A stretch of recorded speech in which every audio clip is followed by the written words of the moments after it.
A lot of people will probably go back to their old traditional ways, which is absolutely fine, but it's shown people that there are options. The world now is faced with the Great Resignation, with massive skills shortages. All of these things, along with the recent remote experiment, is showing people that there's other options out there. There's 8 billion candidates on the planet, and sort of better to try to tap into them than 10,000 people in your local vicinities.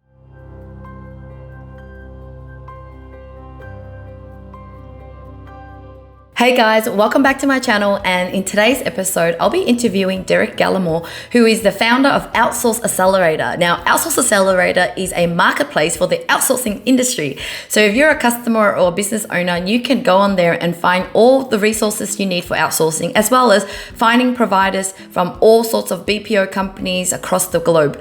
And as a outsourcing agency or outsourcing provider, you can list your company on there so that customers will be able to find you as well. And so think of it like a booking.com site, which is normally for hotels. This is a marketplace for the outsourcing industry. So listen up as Derek shares his startup story on how he started his own outsourcing agency before coming up with the idea to start a marketplace, and here's some of his tips and opinions around the outsourcing industry. Hi Derek, so good to have you on. Hi Lynn, thanks for having me. Super excited. Yeah, so I always received your newsletter actually, and I just went like, oh my God, I need to talk to Derek, bring you on my channel because you are the man that knows everything about outsourcing. Now I'm saying not just about Philippines and not just, like agencies like mine, but your marketplace consists of all types of outsourcing businesses, and you're always on the front end of like what's going on in the industry. And so I want to bring you on, learn a little bit about how you got into the outsourcing industry, and then share some tips, because definitely a lot of my audience are interested in this whole outsourcing space, because they're like, how do I work from home and have this lifestyle like you and be able to make an impact and hire people from, different countries as well. So Derek, tell us a little bit about your backstory and how you got here. For sure. Yeah. Thanks. Happy to share the journey. I am an entrepreneur, an entrepreneur at heart. I've always worked in businesses. I've never really had a proper job. I've had 2 or 3 businesses, significant businesses throughout my career. One of the businesses I owned was effectively corporate housing or service departments based in London, central London. And I quickly realized that I needed 24/7 customer service for that kind of industry. And someone recommended that I check out the Philippines. There's great staffing there. And I did that. That was in 2011. And I got my first staff member then. And, having never been to the Philippines, knowing nothing about the Philippines, almost literally nothing about the Philippines. Within 3 years, I had actually built that office into the primary office for my business. My business was then about $20 million revenues, and Philippines had gone from a satellite customer service office to basically being the headquarters, running everything from HR to accounts to web to development to sales to back office to support, all of that. And within 3 years of starting in the Philippines, I had then actually moved over to the Philippines. So I've been living in the Philippines now since 2014. And then, the next business is outsourcing, which we can get into, because it's just such a powerful tool. And I actually believe that outsourcing or offshore staffing or global employment is actually the single most powerful business tool out there for all businesses. And I'm just really sort of excited about sharing that story with other businesses, basically. Yeah, I love that. So do you still run that business, or is it just the Outsource Accelerator now where, and tell people about the Outsource Accelerator, because it's a different kind of model. Yeah, absolutely. So no, that business, I actually closed that down. That had a bit of a rough landing, which taught me a lot of lessons as well. Then started Outsource Accelerator. What I learned from that business, I was doing service departments kind of slightly during the Airbnb, but slightly before the Airbnb period. I learned how powerful and how critical marketplaces are to a market. Obviously, you have Airbnb, but then there's booking.com, which is fairly, obviously, really significant in the hotel market. I saw firsthand how powerful they are, how effective they are at aggregating a market. And I, was becoming closer to the outsourcing scene. And I saw that there was no marketplace, no aggregator, and nowhere where people could go to learn about outsourcing, to have a single central point of sort of outsourcing facilitation or information. So that, that's the silver lining to the cloud. I saw this opportunity and set about building it. So Outsource Accelerator is like the eBay of outsourcing companies, right? So when you go on there, you can find all sorts of companies on there so that you could find the best provider. So just share a little bit with the audience, like how does the model work, like in terms of your business model for Outsource Accelerator? Yeah, it's sort of, different marketplaces work differently. Like, Amazon obviously sells you a book. LinkedIn is a marketplace, but it just really is a network. We're not like Upwork where we list individual freelancers or workers. We actually work with the BPO industry, which is a long-established, highly sophisticated industry. It's been going about 30 years. It's about $280 billion revenues globally. There's about 3,500 businesses worldwide that are referred to as BPOs or outsourcing firms or call centers. And collectively, they employ, about 5 to 10 million people. So we represent that part of the industry. They are all in our directory. We have about 3,500 firms in our directory. And it's a little bit, if you want to sort of segment the market, I see freelancers and Upwork, potentially VAs, a little bit as the sort of prosumer part of the market. And then the BPOs might be a little bit kind of the enterprise part of the market, a little bit, a little bit more expensive, but also a little bit more structured and things like that. Yeah. So like for businesses like mine, if I want to go onto your marketplace, it means maybe paying like a directory fee or something, or what is the benefit to companies like outsourcing companies to be on there? And what's the benefit for clients to go onto a website like yours? The analogy is if you are going to go on a holiday to Tanzania or to Greece, you've never been there. And if you don't have something like booking.com to help you find those hotels in that Greek destination, how would you start? You're sort of on Google trying to find a Greek hotel and you're like, I have no idea where to start. So marketplaces are very instrumental in allowing you to see the entire market, seeing the options, the price points. So we do that. And also we've got about, nearly 15,000 pages of articles and videos. And we also have 350 podcast episodes. So we're really just educating people about the market and helping them connect to the outsourcing partners. For the outsourcing industry, there's a free directory. We've actually just spent about $250,000 on updating that directory. There's the most deepest sort of data on the industry anywhere. Invested a huge amount in that. Any BPO can come, or outsourcing firm can come and register in the directory and list for free. But then we also have obviously paid. We help these outsourcing firms generate inbound inquiries, basically. Yeah, that's really, really great. And so in terms of all the agencies that are in there, are they just agencies with Filipino staff, or is it like agencies across the globe? I mean, or having staff across the globe? Yeah, well, this is the interesting thing then, it's kind of easy to say, look, we serve BPOs or we list BPOs. But then once you extend that out, it's like, well, is it in the Philippines or is it globally? And then what if they have an office in the Philippines, but also an office in Colombia? And then so eventually you just go, we are now global. So we sort of focus on the entire globe, although I'm based in the Philippines and I sort of focus a little bit more on the Philippines. But then also, what determines what a BPO is. There's the traditional BPOs, but then there's like the VA agencies. Like mine, where it's like online remote. And BPOs, when I think of it, I'm thinking like big buildings and all the stuff. I mean, is that right? Is that the term? Well, and this is the difficulty in definition. There's also like the old school call centers, which is another part of the market. Then there's kind of like the Upwork freelancers, but then there's also specialized verticals, like BPOs that are just accounting services.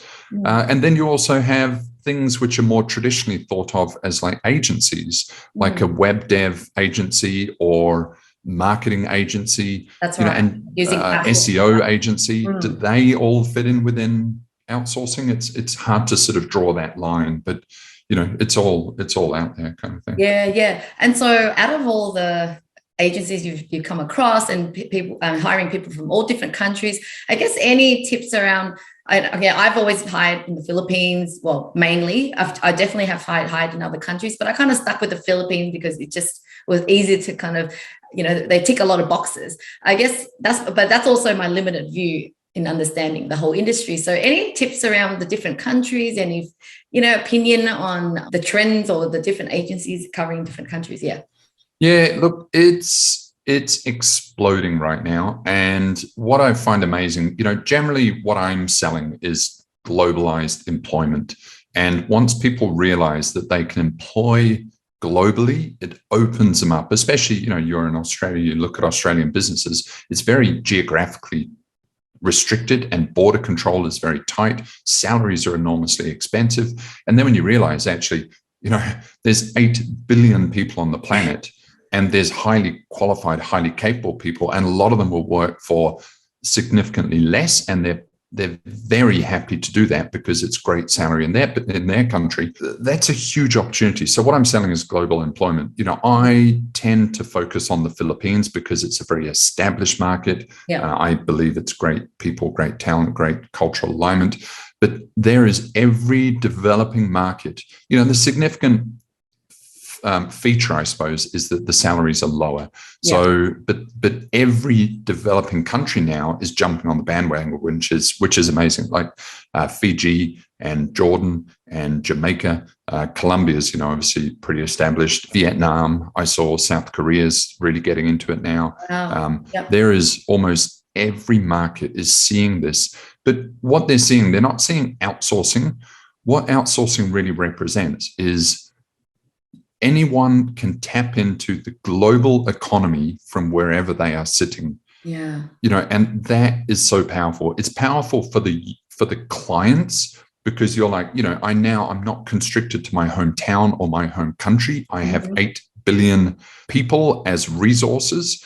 And then also as a business, you're like, I'm no longer constricted to my own hometown.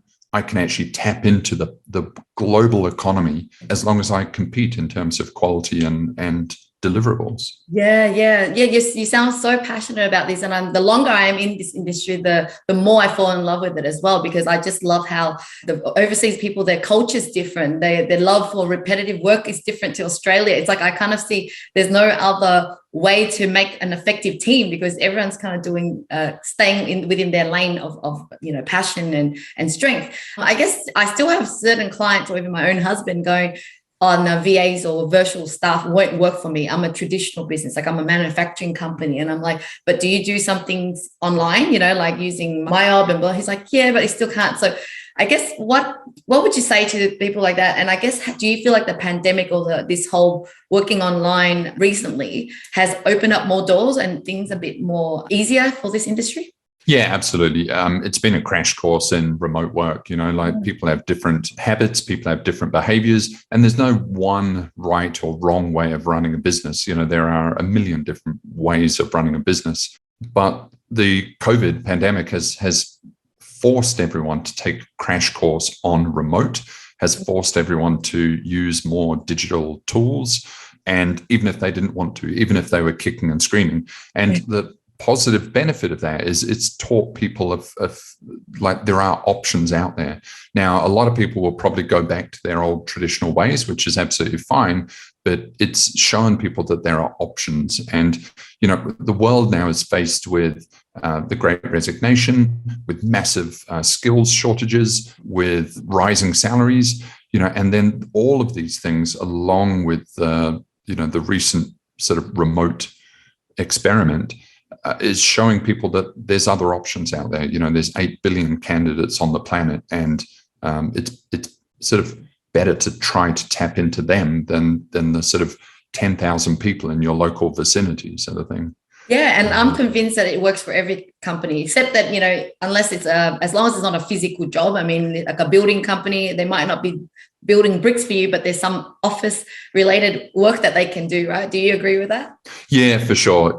And whether it's a plumber or an electrician or a builder, those people are actually fantastic candidates. Part of it is sort of building a operational structure that isn't completely reliant on them. My sort of first business was actually property development, property investment. And you saw it all too commonly that builders built the building, but they were also the marketers. They were also the bookkeeper, the accountant, and what builders really need to do is they need to do a lot of things, but there needs to be a marketing arm so that when they finish one job, they have another job to go straight onto. They need all of that back end work done for, and so they need to, it's just sort of the maturation of a company. They need to allow for specialization within their org chart. And a lot of these things, obviously when you're building a house, that is done on site. But everything else does not need to be done on site. And it's the value in sort of identifying which can be done off-site, which can also mean offshore or remote, is enormously valuable. Not only because they can then look for offshore staff, but they're also then breaking apart their business into the specialized functions, which means that, if you then have a specialized, dedicated person that is only just doing marketing and sales, then it probably means that you'll be filling your sales pipeline rather than relying on the builder who's busy building to build that pipeline. Yeah, you raise a really good point. And that's the kind of service we help clients with a lot, which is marketing, because at the end of the day, with the social media now, with the new world, unfortunately, no matter if you're a local business and you do things traditional way, you cannot survive unless you start going online and having a team to, and there's so many platforms. And I don't know how anyone could keep up unless they have affordable team, which is why I love outsourcing. On that topic, you are writing a book, and I want to learn more about what's the book about, and I'm sure a lot of my audience would be interested to hear more about it too. Yeah, thanks, Lynn. It's I actually haven't mentioned this to anyone, certainly publicly. It's called Inside Outsourcing, and it's all about outsourcing. And I break it down, talk more broadly about the origins, about really sort of how humans have evolved and how we all network and how we cooperate, and then also dive more specifically into what is outsourcing, what is globalized employment, what is remote work, and how all of this has evolved. And so, talk at a fairly high level about all of this, and then kind of start to deep dive on the specifics of the outsourcing industry, how to navigate the outsourcing industry, how to get the pricing of the outsourcing industry right, how to get results, because so many people, as you know, Lynn, kind of walk away a little bit disappointed from outsourcing. And why is that the case? So we talk about all that, and then kind of end the book with very actionable content. So yeah, that'll be coming. Yeah, that's really good. That's, I take for granted that I know this information for so long. And so, but a lot of new people, even my own husband, still go, what's outsourcing? Like, they really don't understand. And I think they really need to understand the foundation of what it really is and how it kind of, this world of globalization. And yes, I'm really excited to get that book and refer to people to read it. When is it? When are you planning to release it? Yeah, not sure. It's all written, which is exciting. So we're just sort of starting that process of launching, but I assume in a couple of months, and so people can just go onto the website and hopefully they'll hear about it, sort of thing. But I must say that if you want information on outsourcing, go on the website, Outsource Accelerator, and there's just so much there already. You don't have to wait for the book yet, but I'm sure the book will just, outline from A to Z, will make it more easier to read it or to understand. I too am writing a book, but it's actually called The Happiest CEO. It's cool. I haven't finished writing, but I'm saying it out there so I can finish it. And my goal for the book is to actually get people to, run a business and design the business to support your lifestyle. Because often as business owners, you forgot why you're in business in the first place. It's freedom and lifestyle, and yet you keep chasing more money and more things to do on your plate. Even when you offload, you still keep busy. And so I really want to inspire people to kind of course, you have to outsource and delegate, but you also need to be set that intention and redesign things so that you can start living now, not wait until you keep hitting 10 million, 20 million, whatever, right? Yeah. It's always just around the corner, isn't it? That next goal or whatever. It's always elusive. Exactly. Well, Derek, thank you so much for your time today. And I'm sure people can find you on LinkedIn, etc. Yeah, LinkedIn. I'm kind of everywhere. Just type in Derek Gallimore or Outsource Accelerator, and yeah. Yep, we've got your website in the description. So thank you so much for your time today, Derek. It was wonderful to chat to you. Thanks so much, Lynn. Well, thank you so much for watching, guys. Let me know if you have any questions about outsourcing. I'd love to hear in the comments below. Otherwise, I'll see you in the next video.